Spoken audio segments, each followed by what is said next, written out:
Hi అండి. Sunday వచ్చిందంటే compulsory non veg ఉండాల్సిందే కదా. ఒక్కొక్కసారి మనకి సండే నాన్ వెజ్ వండుకోవడానికి చాలా బిజీగా ఉంటుంది. అలాంటి టైంలో చాలా ఎక్కువ క్వాంటిటీ అంటే 1 kg చికెన్ని కుక్కర్లో ఎంత సింపుల్గా ప్రిపేర్ చేసుకోవాలనేది ఇప్పుడు మనం చూద్దాము.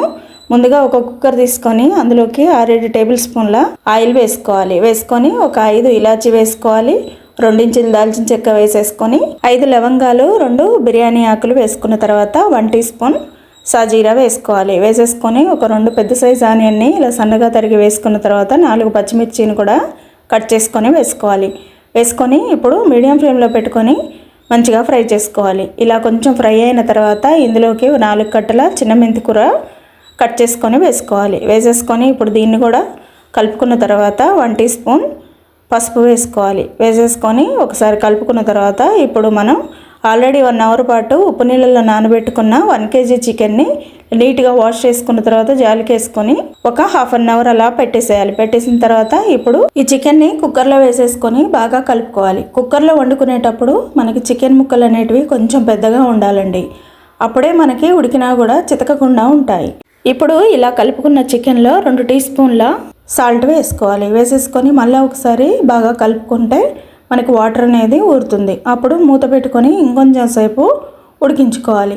ఇలా కొంచెం ఉడికిపోయి దగ్గరగా అయిపోయిన తర్వాత ఇప్పుడు ఇందులోకి 2 టీ స్పూన్ల అల్లం వెల్లుల్లి పేస్ట్ని వేసుకోవాలి. ముందే వేసేస్తే మనకి కడాయిలో అతుకుపోతుంది. అందుకే చికెన్ అంతా నూనెలో మంచిగా ఫ్రై అయిన తర్వాత అల్లం వెల్లుల్లి పేస్ట్ వేసుకోవాలి.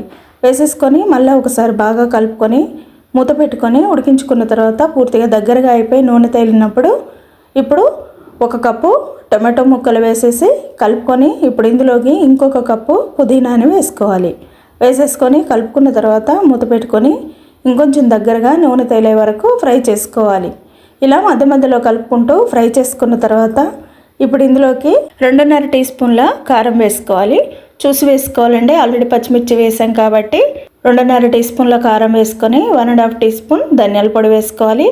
వేసేసుకొని 2 టీ స్పూన్ల ఉప్పు, ½ టీ స్పూన్ గరం మసాలా, 3 టీ స్పూన్ల కొబ్బరి గసాల పౌడర్ని వేసుకోవాలి. వేసుకొని ఇప్పుడు ఈ చికెన్ అంతా కూడా మంచిగా కలుపుకోవాలి. ఇలా పూర్తిగా కలుపుకొని మూత పెట్టుకొని ఒక 2 నిమిషాల పాటు ఇవంతా మగ్గే వరకు మగ్గించుకోవాలి. ఇలా పూర్తిగా మగ్గిపోయిన కర్రీలో 2 గ్లాసుల వాటర్ని యాడ్ చేసుకోవాలి. వాటర్ అంటే మరీ ఎక్కువ క్వాంటిటీ వేయొద్దండి. ఎందుకంటే మనం విజిల్ పెట్టినప్పుడు వాటర్ ఎక్కువగా అయిపోతే కర్రీ అంతా చితికిపోయినట్టుగా అయిపోతుంది. ఇలా వాటర్ వేసుకొని ఒకసారి కలుపుకున్న తర్వాత కుక్కర్ మూత పెట్టుకొని మీడియం ఫ్లేమ్లో 2 విజిల్స్ ఇవ్వాలి. ఇచ్చిన తర్వాత కర్రీ అంత దగ్గరగా అయిపోతుంది. ఇప్పుడు చేతి నిండుగా కొత్తిమీరని వేసుకొని 1 నిమిషం పాటు ఉడికించుకుంటే చికెన్ కర్రీ రెడీ. నచ్చితే లైక్ చేసి సబ్స్క్రైబ్